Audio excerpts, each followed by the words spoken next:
I'm really glad. I'm very pleased to be here this evening with you, this afternoon with you, and have the opportunity to launch this reading group. And doing it especially by discussing Simone Weil's political thought that actually is the subject, has been the subject of my research for a few years now, or I would say several years. So before starting with the reading of the text, because I really want to go towards it, just a little bit of context about the reading I'm going to propose to you. And I would say that this reading of this particular article is an important part of a broader research on Simone Weil's thought for me. That it's also the result of this research is also a forthcoming monograph on the subject. And in my book, I have chosen to analyze the work of Simone Weil through the lens, on one side, of the critique of modern political categories, so state and individual, sovereignty, revolution, class, and so on.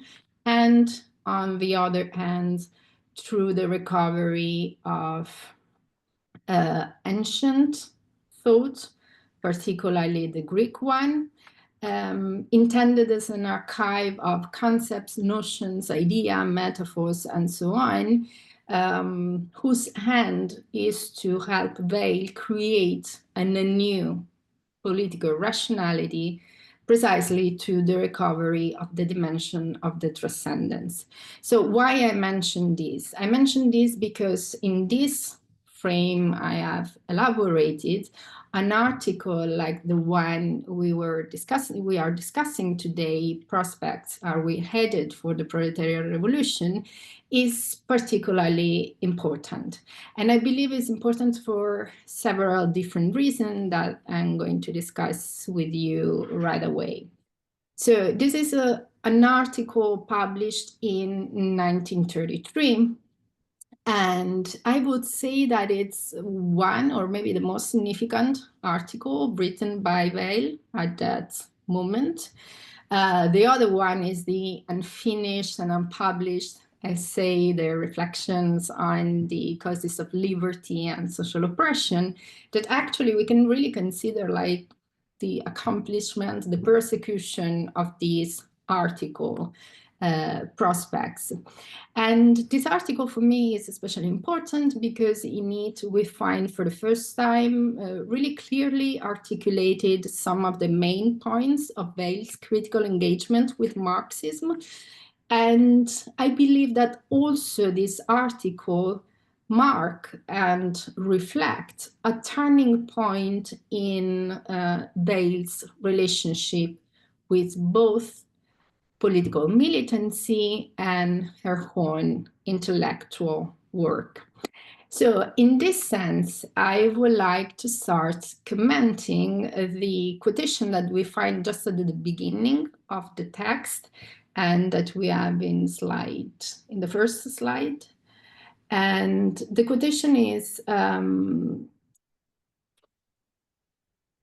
this one. It's a quotation from Sophocles' tragedy, Ajax. I read it, you can see it. I will not give a farthing for the mortal whom empty hopes can set afire. And I believe this is something more than a quotation for a few reasons, or in the sense that this quotation is meaningful for understanding the kind of work she's doing, Weil, in the text, but also the kind of turning point that she addresses in this moment in her work. So this is interesting because in the writings in that period, so in the early 30s, every time that we can notice that every time that Weil approaches a problem, a contradiction that she cannot solve through the lens or with the tools of Marxist social science, or at least by what she came to understand by Marxist social science, then the references to Greek literature and philosophy became more and more frequent and meaningful. So this quotation at the beginning of the article indicates not just the main problem that it's presented on the article, but also this turning point, as I was saying, of the intellectual path Weil is going to follow in the aftermath, or at least starting from the late 30s. And this turning point does not imply a renunciation of her concern with politics, but certainly imply a progressive loosening, we could say, of her adherence to a Marxist framework, which she came to regard as increasingly inadequate, maybe to address the problems of contemporary society. So this quotation particularly reflects the criticism of the illusion and the fragility of those who cling to false hopes, in contrast to the hero, Ajax's nobility of spirit and his search for true honor. I recall it briefly if you don't have in your mind right now the story of the tragedy. Ajax was the hero, enraged after being denied the armor of Achilles. So he plots to kill the Greek leaders, but is tricked by the goddess Athena into slaughtering livestock instead. So realizing his dishonor, he falls into despair and he finally takes his own life. So this quotation really highlights how true nobility is expressed in the ability to face reality and one's responsibilities, even if this means an extreme gesture like that, no? And this is the challenge for Simone Weil that the international workers' movement and its militants had to face at the beginning of the 1930s.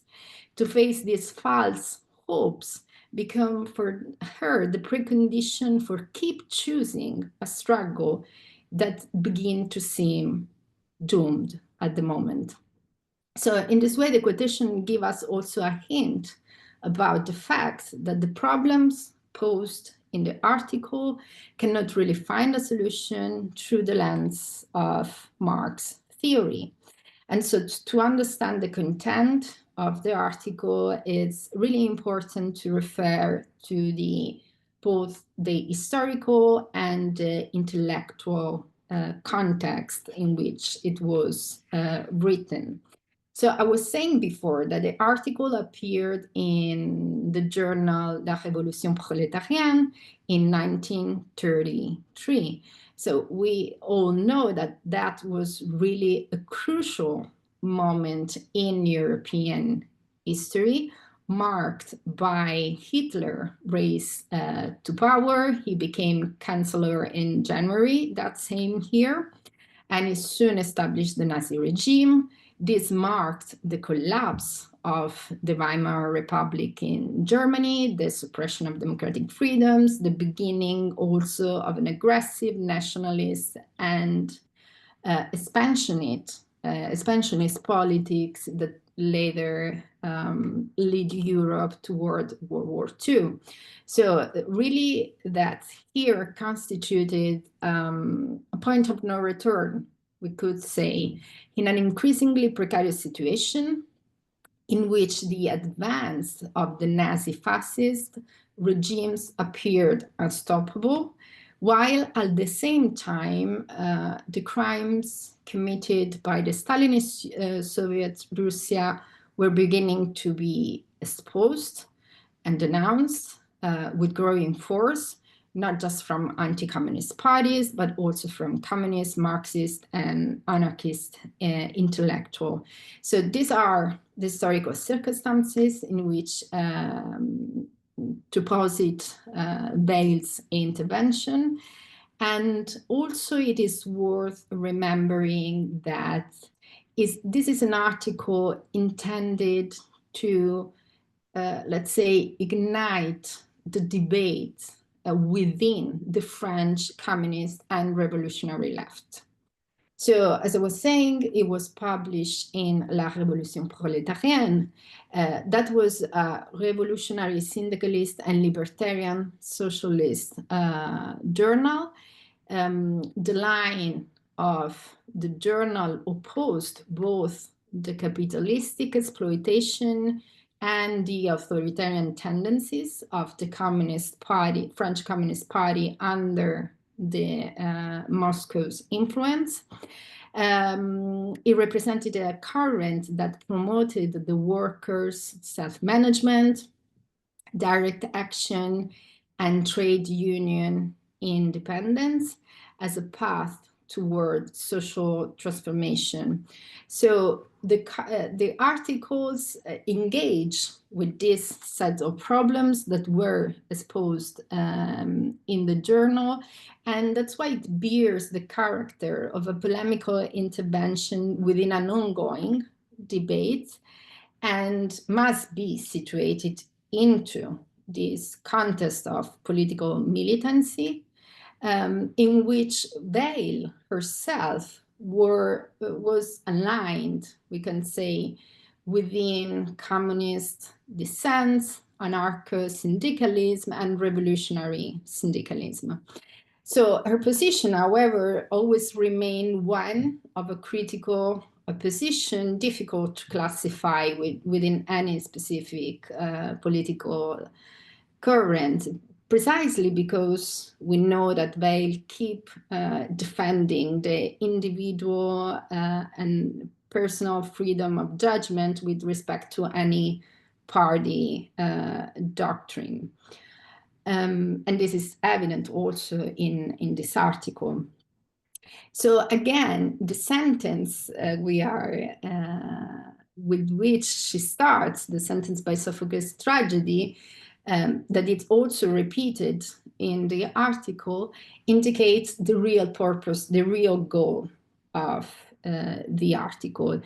And the goal for Weil is to liberate the Marxist doctrine as presented in Orthodox Marxism, but also as it presented by Trotskyist militant and revolutionary syndicalists, from a series of prejudices for her that would inflame their political practice with empty hopes.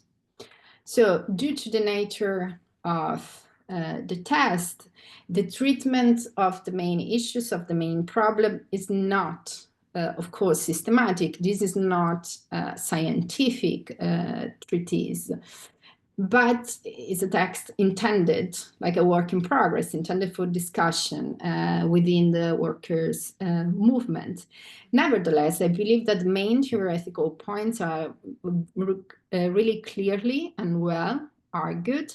And so this becomes a very original article in which Weil states some ideas that make her really one of the most important intellectuals in 20th century political philosophy.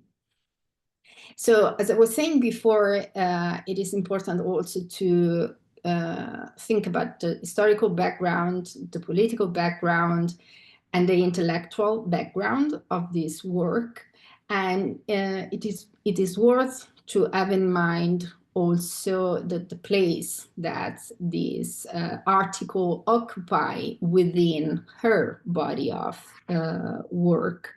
So this is a moment in which she is very into the political militancy, in which she encountered and participates in the milieu, we could say, of the communist opposition, while remaining faithful to the anti-party and the individualistic spirit inherited from Alain.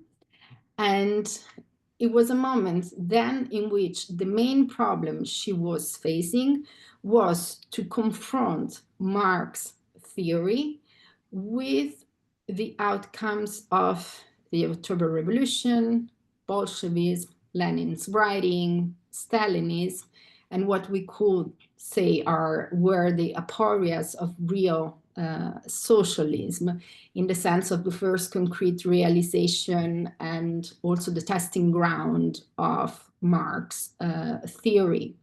So every reference to Marx also in the article is mediated in a way by this polemical intent, and also by the new problems that arise from the Soviet experience, and particularly too from the failure of the revolutionary expectation in Germany and the rest of Europe. This is also something that explains why it's sometimes controversial or confusing to understand what Simone Weil means by Marxism.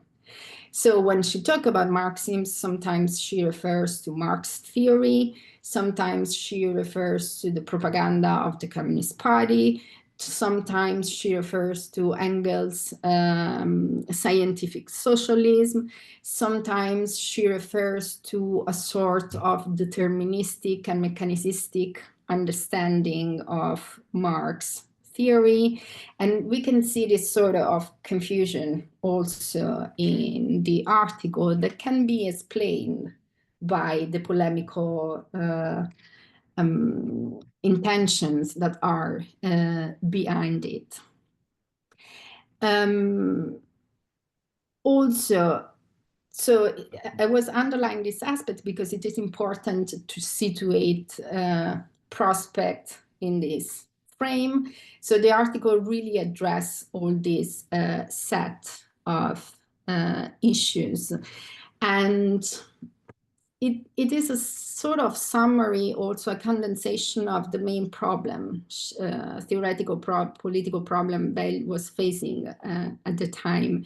And it's maybe one of the places in which her critique of the Soviet Union that was later targeted by Trotsky himself in an article published the October the same year comes to light, like in a very important way. We can see also that this article reflects this turning point in the sense of the beginning of the break, the rupture of Simone Weil towards both the Communist Party, but also the trade union movement. So it marked the end of her political militancy.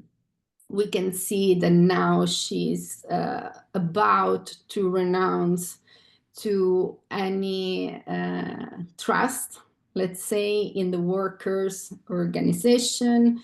She is renouncing to the idea of the proletariat as the revolutionary subject, and she came to a renunciation also of the notion of revolution, or at least of the revolutionary perspective, intended as something that has concrete historical political meaning. So for her, in this article, revolution became an opium of the people. And this is exactly the starting point of her reflections here. So she begins addressing this idea that was common in the Marxist-inspired revolutionary circles, that society, this is the reasoning we find at the beginning of the text, that society is experiencing an irreversible capitalistic crisis, which would inevitably lead to a transitional phase towards socialism. So she argues that this idea lacks any sort of scientific foundation, and also is contradicted by a careful and non-ideological examination of historical and social reality. So for her, really, it is necessary a theoretical inquiry, guided also by practical consideration. And for her, without such an examination, one risks, and I quote her, to systematically closing one's eyes to the events of the last 20 years. And so condemning also the workers' movement to ineffective action. And this is, as I was saying, the starting point of the entire argument that we find in the text. So the need to question the imminent possibility of a communist revolution. So, and in this way, it becomes clear that she's not just rejecting a mechanistic or objective conception of revolution as a necessary outcome of the contradictions inherent in the capitalistic development, but also she's criticizing, we could say, the messianic, mythical side of this conception of revolution, that is to say, the ideological instrumentalization of revolution used to guide the workers' movement.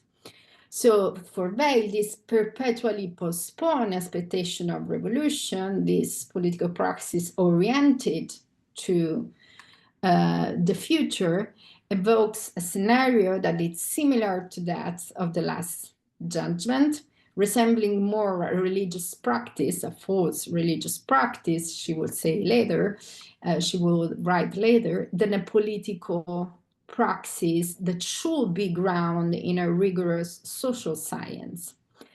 And this is the parallel that she draws just at the beginning of the test. This is the reason why one must therefore avoid, according to her, these false hopes, these empty hopes that we find quoted in the Sophocles quotation. So it is not surprising that this article really marked the beginning of the disengagement of Weil that will be accomplished after the factory experience. But let's follow her reasoning. So for her, the real problem here is that this idea of revolution is being accepted without question. So it's become a dogma. It is important here the use of this sort of theological political lexicon, right? And since it is a dogma for Weil, that she's someone that's a Cartesian philosopher, it is important to question this dogma, so to critically engage with this dogma. And the strategy she used in the article to do that is twofold.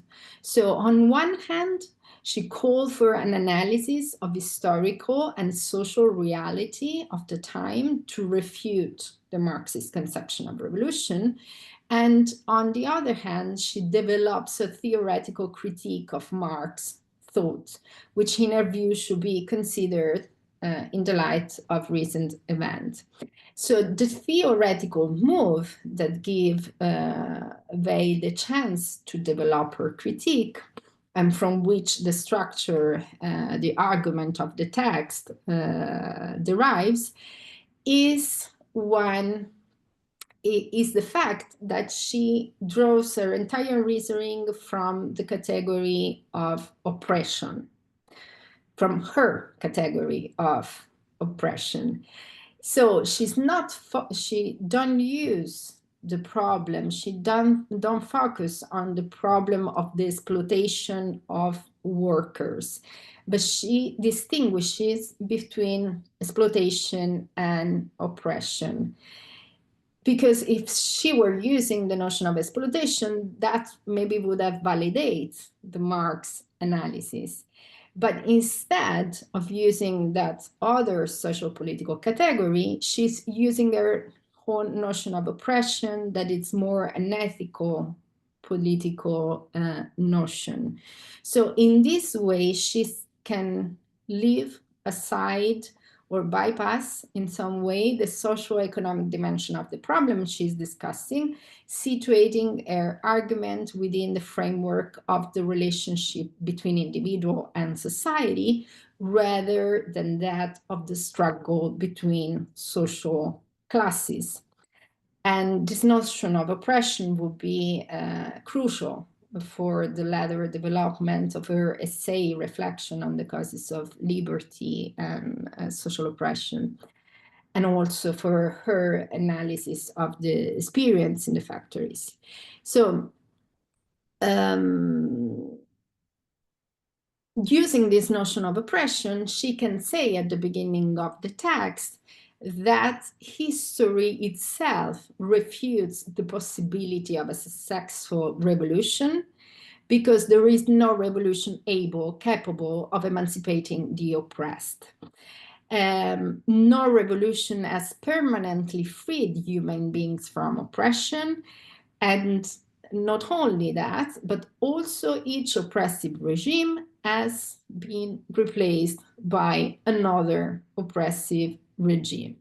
So Marx believed that the present situation offered a different kind of possibility, namely that the structural crisis of capitalism could produce the condition for its overcoming, yet the current situation contradicts this idea.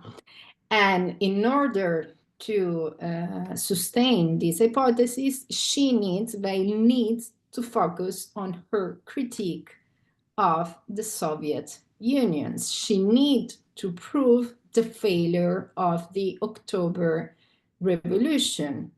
And she does so by affirming that the regime produced by the October Revolution is not a worker state, but it's a new type of regime. And I have the quotation in the next slide. Thank you, Kate. So just the beginning of the text, she's saying that we cannot understand the Soviet Union. Well, she says two things: that no worker state have existed except for a few weeks in the Paris Commune and in Russia at the beginning of the revolution. And the sort of regime we are seeing now is something completely new. Both these statements that you can read in the slides are very important. First of all, we can point out the fact that this passage is directed again against Trotsky's analysis, who, despite his denunciation of the Stalinist regime, continue to defend the Soviet Union as a worker state. So Weil acknowledged that in the Soviet Union, the private property has been abolished, but since she doesn't prioritize the socio-economic aspect of this issue, she considered that this is not enough to create a worker state. Instead, she's focusing on recognizing the emergence of a new type of regime that is characterized by authoritarian traits, in which repression and persecution of dissent prevail, summed up in the formula, one party in power, all others in prison. And she emphasizes the political, let's say, side of the problem. So the suppression of democratic practices in favor of a centralized, militarized, and highly bureaucratized state apparatus that stifles freedom, cooperation, self-management, that should characterize, according to her, a socialist state. So this the Soviet Union cannot be defined as a dictatorship of proletariat or a worker state with bureaucratic distortion, as Trotsky would have it. because it needs to be understood in its novelty. And also, Weil states, no portion of the workers can be understood as a step towards socialism.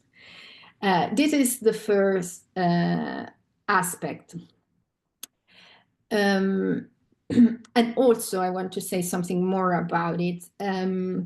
Here we can notice the anti-state critique that is so typical of Weil's political thought, which she draws from the teaching of Alain, but also from the radical and libertarian influences that we can find in her political philosophy.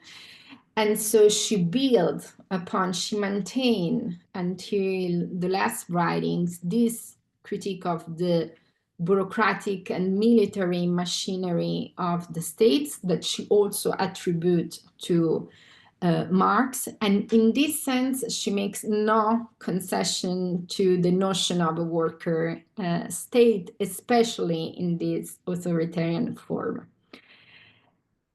The second very important aspect we can find in this quotation concerns a problem that Weil never fully solved and that shape her controversial but also very original political position.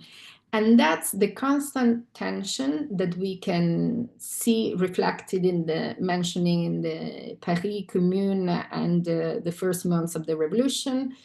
I was saying the constant tension between the tension towards a spontaneous mass movement known to be doomed to failure, and the critique of the creation of an apparatus that risks stifling the revolutionary gains.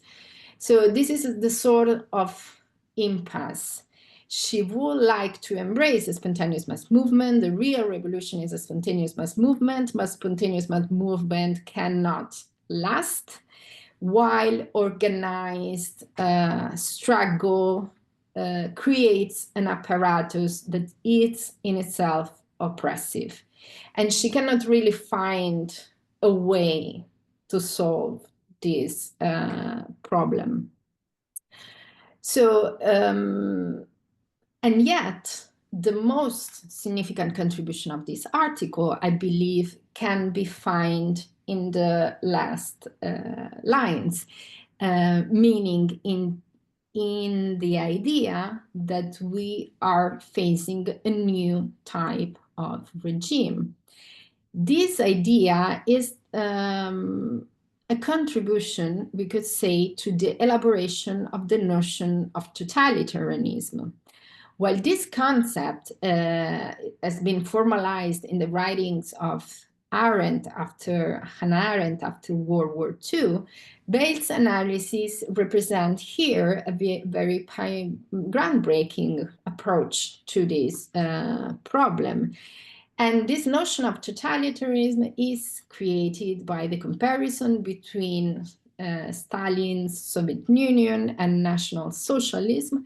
And Weil is here able to discern the novelty of this regime due to the potency of their military, bureaucratic, and repressive power. And she is able to see that this is something different, something new in respect to traditional dictatorship. So,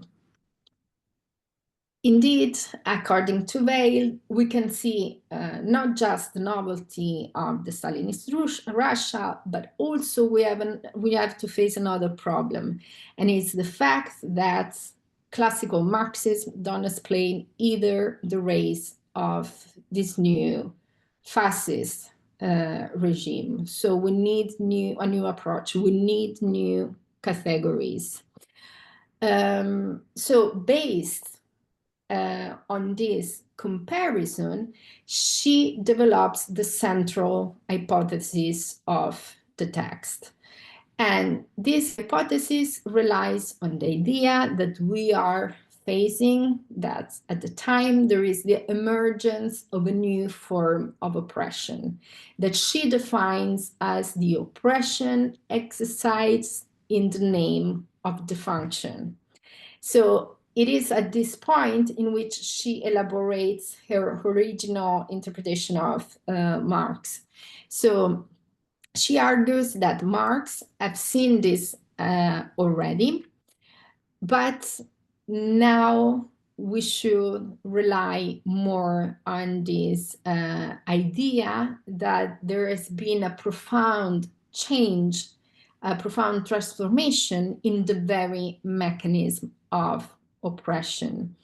I have this in the next slide, where she said that now she writes that now the decisive moment, so far as the worker reduction to slavery is concerned, it's no longer the moment when on the labor market he sells his time to the boss, but the moment when, having scarcely crossed the threshold of the factory, is swallowed up by the undertaking.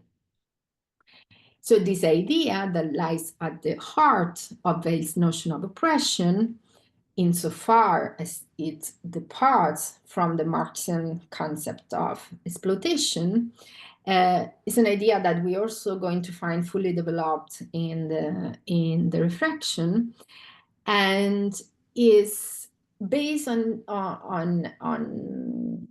the notion that the total subordination of the worker rests on the structure of the factory and not on the property regime. So the problem for Weil is the division between intellectual and manual labor, between those who direct and those who execute, that she already identified in her thesis on Descartes, and for her is the key to understanding the phenomenon of oppression. In the next slide, I have another quotation where she clearly said that the conflict set up by money between buyers and sellers of labor has been added another conflict set up by the very means of production between those who have the machine at their disposal and those who are at the disposal of the machine. That's the problem of oppression for her. So the central issue underpinning Weil's critique of Marx's notion of revolution is that it is not sufficient to eliminate the opposition between capitalists and workers, that is, to change the regime of property in order to establish a social oppression intended in this way. So the emergence of a new social stratum, the administrative stratum, interposed between the workers and the capitalists, must be taken, according to her, into account, not only to analyze this form of oppression within the factory, but also to recognize that what is visible, clearly visible in the factory, this separation between those who execute work and those who direct it, is not something confined in the industry alone. Rather, it is the result of a process of rationalization that extends from the factory to the rest of society.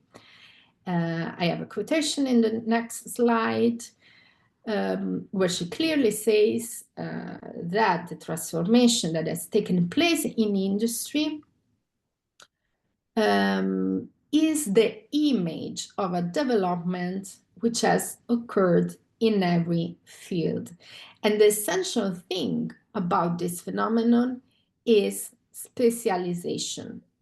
So the specialization that is the very foundation of the contemporary civilization, whose roots are in the division of labor, creates inevitably this distinction between directing and executing function. And this specialization spread in every field. So not just in the factory, but in science, culture, politics, and so on. Consequently, we have this beautiful quotation, I put it in the next slides, where she says that in almost all fields, the individual shading within the bounds of a limited proficiency finds himself caught up in a whole which is beyond him, by which he must regulate all his activity and whose function is unable to understand. And she calls that the administrative or bureaucratic function. So here is the most essential, point of this writing for me, and is the fact that for her, we can see that here she's really stretching the Marxian tools of social analysis in order to develop this different conception of oppression. But what she's saying is that the rationalized factory, and I have this quotation on the next slide, where a man finds himself shorn in the interest of a passive mechanism of everything which makes for initiative, intelligence, knowledge, method, is, as it were, an image of our present-day society. So the factory is just the image of society. In other words, society works as the factory. And so the phenomenon of oppression must be fought against, not just with a change of the original property, but with a huge transformation of the entire society. So this is a way more ambitious goal that Weil point to for revolution. And the results of this diagnosis, in a way, it's the abandonment of political militancy, but also the spreading of a really deep political imagination, as the one we can find, for example, in the book The Need for Roots. So this is, I believe, the most important contribution to the debate within the international workers' movement made by Weil in that moment. And it's the existence of this new factor that must be understood by updating, in a way, the Marxian instruments in light of the new historical and social coordinates.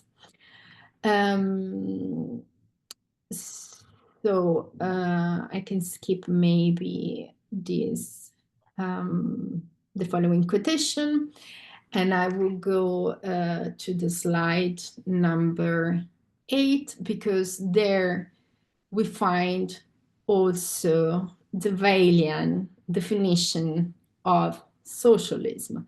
So here she's going to say what is socialism for her. And she's writing that socialism will exist when the dominant function is productive labor itself. But this cannot happen as long as the system of production continues, in which labor as such finds itself subordinated by the means of the machine to the function consisting in coordinating the labor. So what she really wants for socialism is the abolition of the separation of the spiritual forces of labor from manual labor. This is no less the goal, the aim she's looking for. And that's why I believe we could fairly say that she abandoned the Marxist conception of revolution, but at the same time, she starts elaborating this revolutionary ideal as a limiting concept against which to measure political praxis and theoretical reflections. So in a way, she becomes more ambitious towards the changes we need to produce. And this seems a task more urgent than ever, because I'm going to conclude my observation with other 2 points, if I have the time, that I would like to discuss with you in this text. This seems urgent because society is already recognized here as the great beast. So we have this quotation that I have in the next slide, where she says that during the last century, it came to be realized that society itself is a force of nature. So again, the point for her, that it's part of her conception of socialism, is to reverse, overturn the relationship between the individual and society. So socialism is really the triumph not of a social class, but of the free individual. And here we can also notice the anarchist tendencies in her thoughts. So the true democracy is, I have the quotation in the next slide, the true democracy for her, the definition of socialism as well, is the subordination of society to the individual in all fields. And she also writes, we should look in vain in Marxist literature for a reply to this question, right? And I believe these are the 2 points in which the sort of anarchist tendencies we find in Weil's conception of socialism are clear than any other part of her work. And we can see the same problem reflected also in the mention she does briefly after to the problem of power. The problem of power will be at the center of the reflections, but now it's barely mentioned, but still the reasoning is the same. Any power becomes oppressive in the hands of those who monopolize it. And that's the problem she faced in the political praxis that we were referring before. Any spontaneous struggles prove important, while organized action generates this sort of oppressive apparatus. So what's the solution then? So we came close to the conclusion of the essay and also of my presentation of it. Weil points out that, first of all, we need to place the struggle for emancipation back in the hands of the workers themselves. In the next 2 slides, actually, I have these quotations: militants cannot take the place of the working class. The emancipation of the workers will be carried out by workers themselves, or it will not take place at all. This is in here. It's also interesting to notice that for Weil, the intellectual does not have to lead the revolution. The workers have to lead the revolution. And on the other hand, we find a sort of Gramscian, I would say, conclusion in this article to this problem of the political praxis, because she doesn't abandon in this text already the call to action. She says something similar to Gramsci, because she writes that to the pessimism of reason, one must oppose the optimism of the will. In the next slide, I have this quotation where she affirms there is no difficulty whatever once one has decided to act in maintaining intact on the level of action those very hopes which a critical examination has shown to be unfounded. In that lies the very essence of courage. And I didn't write this down, but this is what you have in the slide is the continuation of the same sentence, where she writes, a man who is thrown overboard in the middle of the ocean ought not to let himself drown, even though there is very little chance in reaching safety, but to go on swimming until exhausted. And we are not really without hope. The mere fact that we exist, that we conceive and want something different from what exists, constitutes for us a reason for hoping. And with these words that I believe are still very meaningful nowadays, I'm going to conclude my presentation, and I really thank you for your attention.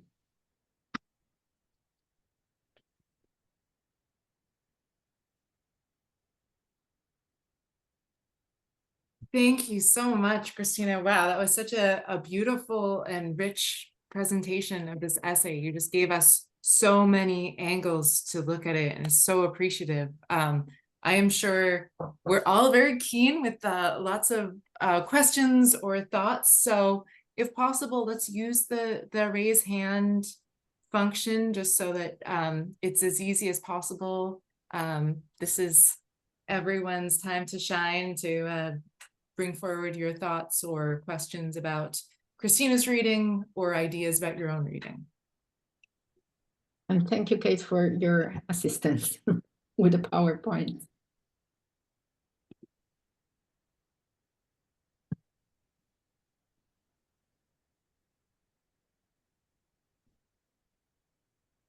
Oh, Brian, yeah. Yeah, that was terrific. Thank you so much. So I have a question about what you believe, though, like the role of spirituality is in this essay, because there seems to be a real sort of turn to spirituality, even like the sort of phrase that she's quoting of Marx, right? Like the spirituality of labor. And I wonder if you think that the turn from like exploitation oppression also opens like the theoretical paradigm to think how workers are also to think about their spiritual dimension, right? And the sort of turn to the individual. So more broadly, do you see this as also being really pivotal in this turn to the spiritual? Thank you very much, Ryan. I don't know if I'm supposed to reply, or maybe we want to keep the discussion going. I'm going to reply. Okay. Please, yeah, thank you very much. And if anyone else wants to reply as well, do the raise hand and we'll bring you in too. But please, Cristina. Yeah, thank you. I believe that a few steps more are needed in the development of Weil's thoughts towards a full recovery of spirituality in the sense that we find in her later writings. But still, I believe that we can find in here this need to overcome a theoretical framework that it's really limiting the possibility to think about the problem that she is most worried about. That is the fact that the workers must be put in the condition of have power on their own work, and so on their own condition of existence, to use our lexicon. And the problem of the relationship between spirits and matter is also something that we can find not just in the political thought of Simone Weil, but it belonged to the very philosophical background she has, starting his studies with Alain and with a thesis on Descartes. So it's a sort of problem that she keep going on developing in since the beginning to the end, I would say, of her work. So this is a very meaningful passage because we can really see that she need to leave Marx behind. She need to think a different rationality for this sort of political problems, because the social economic or the critique of political and economy for her is not enough. and cannot be enough because of the sort of conception of oppressions she's using. Thank And I you. don't know if someone else has any other thought about this.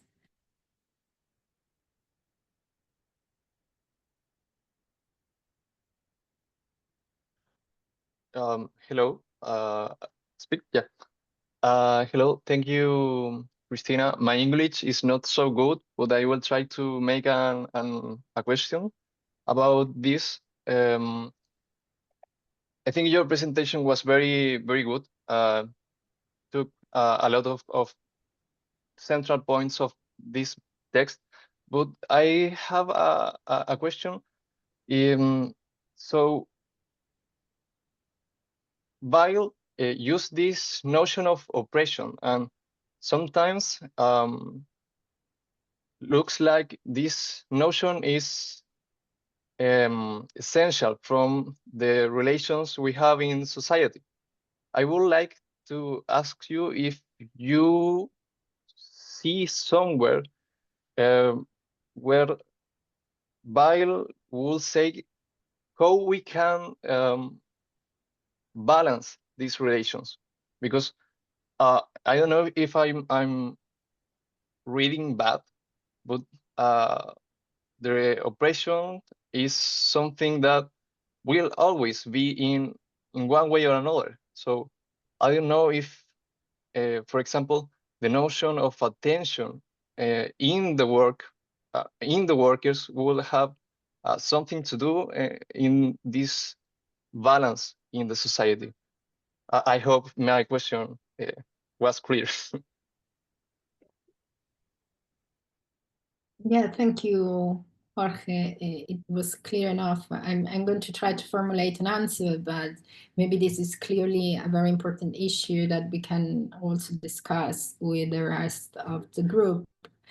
I believe that Weil put herself in a real problem in the sense that from these from this notion of oppression intended in this way, it's very difficult to find a way out. And that's why the only sort of way out, well, let's say, and that's why she's going to give different answers to these problems in different moments of her intellectual trajectory. So at this point in 1933, she still believes that the workers' movement must continue the struggle. She's still supporting general strikes and so on. So she's still investing a lot of energy in the international workers' movement. And so she still believes that there is some sort of changes that can be operating through that sort of tools that pass mainly through the appropriation of the factories by the workers themselves. And this is something that we can clearly draw also from her later writings on the experience in the factories. We can see it through her excitement about the strikes in France in the 36, for example. We can see that in her participation to Spanish Civil War that year. So, but this is all these, let's say, political gestures are paired with a sort of development in her reflection that lead her to believe that these sorts of political actions are not enough, because really it is necessary to think about also of a, not just a social transformation, but also of a cultural and technical even one. So, for example, in this text in which she finally gives, in this later text in which she finally gives the solution to the fracture between spiritual and material work in the notion of contemplation, we can see that there she's still thinking about the same problem. And the solution is not given just by contemplation, but it's given by possibly utopian, complete, or pre-capitalistic transformation of the relationship between the worker and the tools of their work, right? So she's still thinking this sort of really transformative experience, not just for the workers, but for the entire society. And she's still writing that the sort of organization of the work we find in the great industries, so Taylorism and Fordism, this must be suppressed. It cannot be reformed. So she's really thinking about cultural, political, social, technical revolution at that point, where attention has a place, of course, because it is the key to the recomposition of the fracture.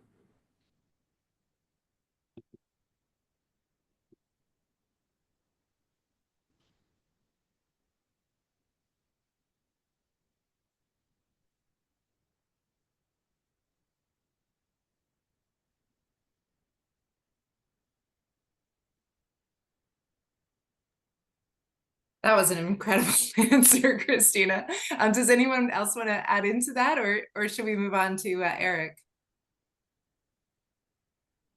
Okay, please go ahead, Eric.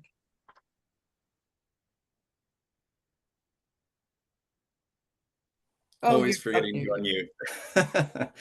Yeah, that was a wonderful answer, and thank you so much for the presentation. This is my first time joining in, so I'm very happy to be here, very much enjoying this conversation.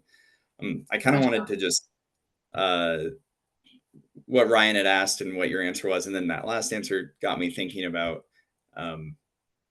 also just something that was in one of your slides, and that when I read, I find myself just laughing out loud often when I read Weil, because she has this way of just saying things that is kind of incredible. Like the one, you know, not even Marx is as important to us as truth.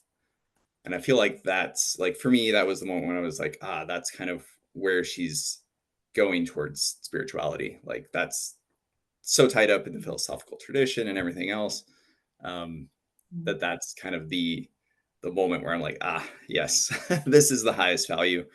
And then what you just said about trying to do all of these different things. Like I find myself being kind of a generalist, and I'm interested in everything, which has kind of been difficult. But I love this because it's like, actually, no, we need people that think holistically. We need people that actually look at things and understand things end to end. And that's kind of a philosophical or like a spiritual task or process. So what you had just said really made me think how all those are related too. So I just wanted to throw out some of those thoughts. Yeah, thank you very much. No, thank you. Yes. Yeah, I believe that. Oh, sorry, go ahead.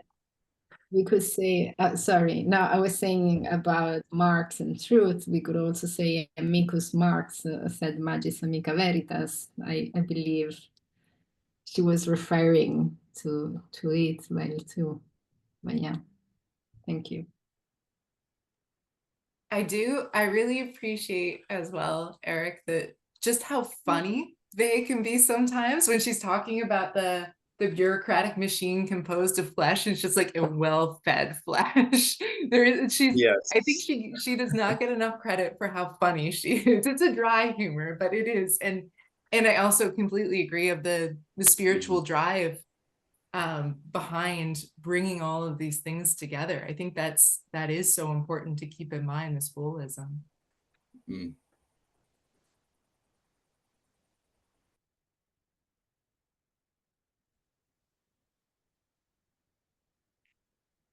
Who's next? Hi.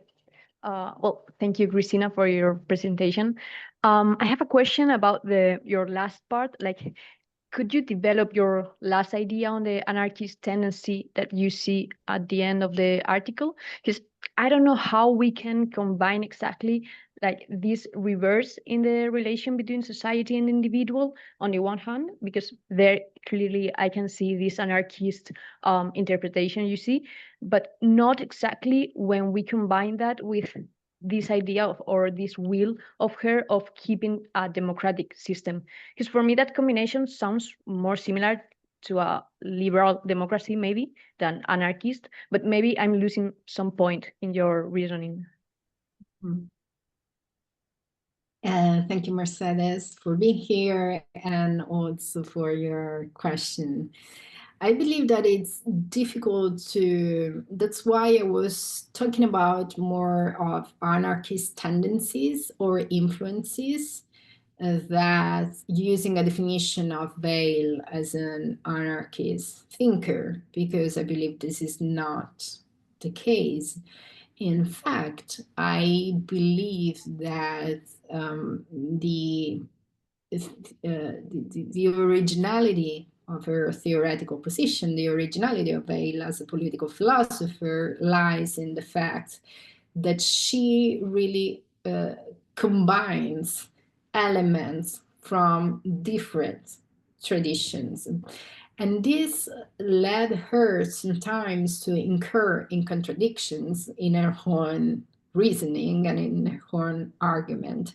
And I believe this article is a beautiful manifestation of how sometimes contradiction can be good for thoughts, because we can see here the deep engagement with Marx theory, because she's not rejecting Marxism. She's engaging and trying to developing the tool that Marx has forged for understanding what is going on at their time nowadays.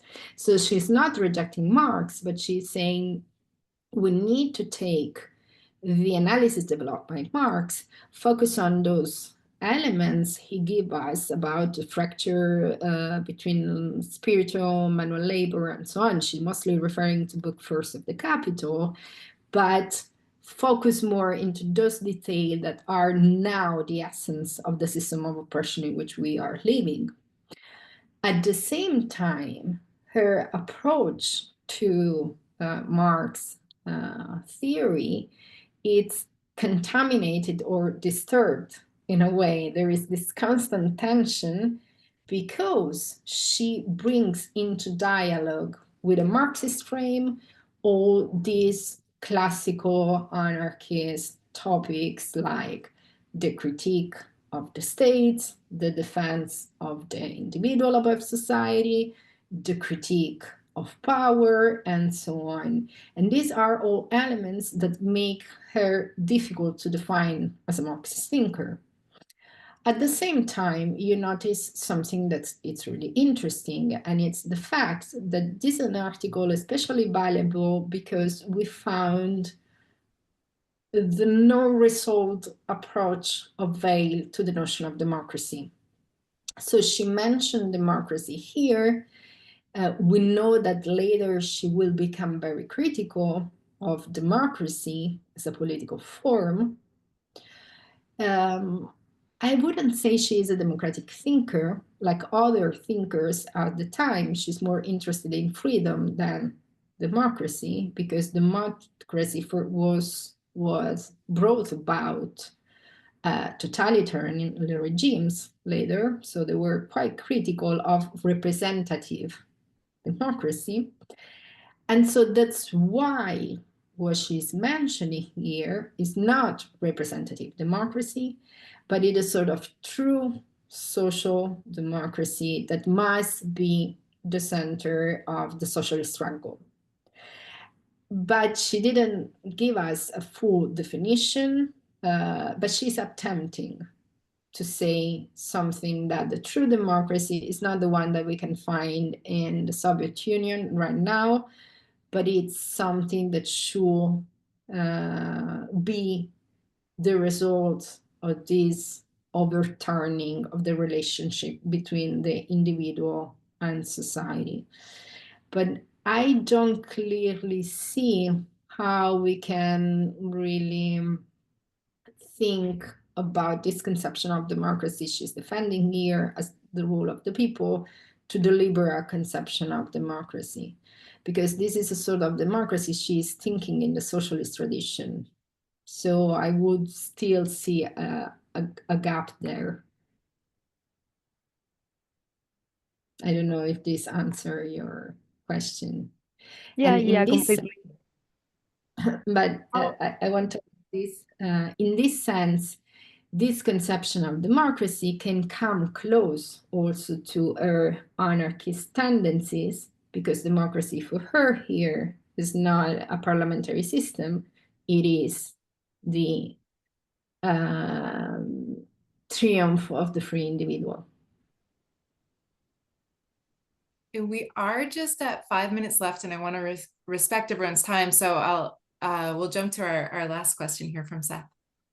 Yeah, thank you very much, Cristina. This was really wonderful and just really great. I was just wondering, so I guess I mean, obviously they, refers a lot to this like managerial stratum or caste. I'm just trying to like, pinpoint like who or what exactly constitutes this managerial stratum, right? Like it seems like they're the operators of technology or like coordinators of production.